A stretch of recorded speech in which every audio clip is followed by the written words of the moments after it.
Let's talk about junior doctors, because a week today, if things continue as it looks like they will, there will be a 24-hour strike in England. This will be Tuesday next week. This is after talks with NHS employers over a proposed new contract broke down. The Health Secretary, Jeremy Hunt, says this is disappointing because he says most of the areas of disagreement had been resolved. You'll hear from one of the doctors involved here in Lincolnshire in a moment, but let's have a listen to this. This is a video you can see online at the moment, which puts the argument in a way Star Wars fans might understand. You must work on controlling the Force and your lightsaber skills, and your study of the ancient prophecies is still incomplete. All of this you must learn before the next meeting of the Jedi Council. That seems a lot, Master, but yes, if that is your wish. And you must be present for the Chancellor's meeting with the Queen, so all your tasks must be completed before then. Of course, Master. I will catch up with my training on my day off next week. Day off? Yes, Master. There's no days off, my young apprentice. Not anymore. Annual leave? No. What?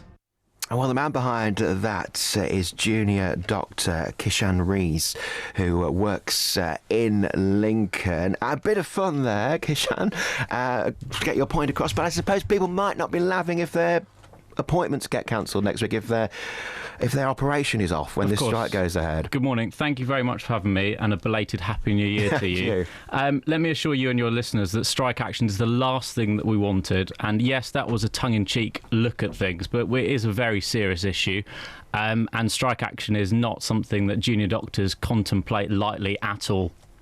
Why take this step now, though? You heard what the Health Secretary is saying. He claims that nearly all the disagreements have been sorted. There is just one sticking point, which is the weekend issue. Well, the chairman of the BMA, Dr. Mark Porter, has come out saying that's absolute rubbish and he doesn't know where that's come from. It's completely untrue. So we've got two sides saying completely different things.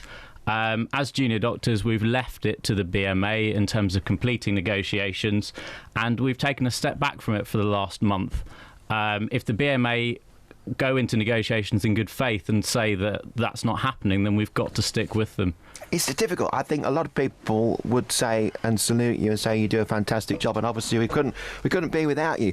But then if you look at the figures from the Department of Health on what you can earn as a junior doctors, they say even in the initial stages of training, because of the way it works with the complex system of supplements, you can earn £40,000. A lot of people listening will say, well, that's something I've never been able to earn. No, of course, absolutely, and I completely appreciate that, and that is not the case for every single junior doctor. I think there's a misconception out there that, you know, doctors are very well paid and lots of money, and that's not actually the case.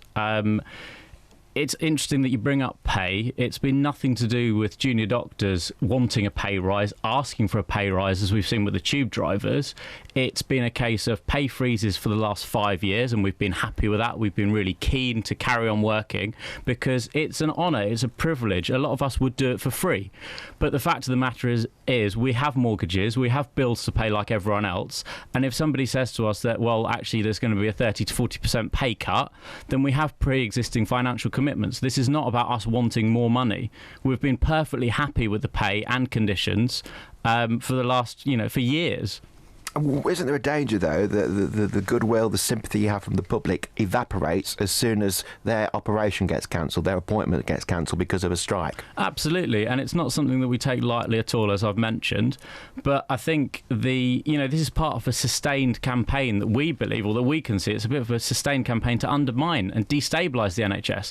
This is not just junior doctors that are affected by this, but it's nursing students as well. They're removing bursaries for nursing students. So a nursing student can come out of university with £50,000, £60,000 worth of debt.